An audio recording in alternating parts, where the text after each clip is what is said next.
WSAV is your local election headquarters. With about a month to go on the campaign trail, Governor Kemp and his Democratic challenger Stacey Abrams have launched ads, fundraisers, and political rallies across the Peach State to win your vote. In 2018, Kemp defeated Abrams by a margin of 55,000.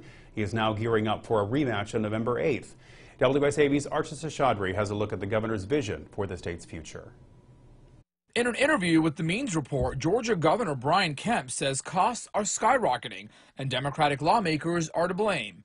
He says his opponent, Stacey Abrams, would continue those policies. You know, Stacey Abrams has embraced all those policies that have caused us 40-year high inflation, a disaster at the gas pump, disaster at the border. You know, Congress that just voted to raise taxes on hardworking Georgians and hardworking Americans while spending more money. Kemp says he wants to lower property taxes to save Georgians up to 25% due to rising costs. I am focused on helping Georgians fight through 40-year high inflation, the disaster at the gas pump, keep our economy in great shape.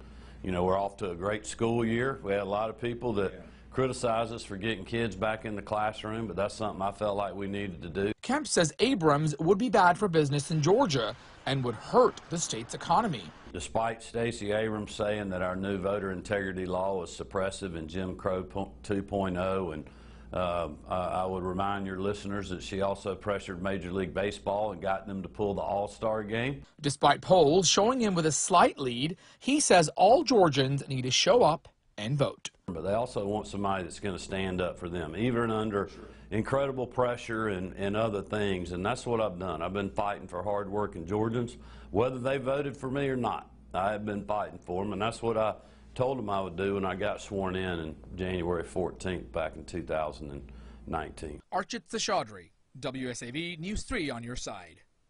And Democratic gubernatorial candidate Stacey Abrams says Governor Kemp cares more about corporations and the wealthy than the average Georgia family. We'll hear from her in a sit-down interview next week.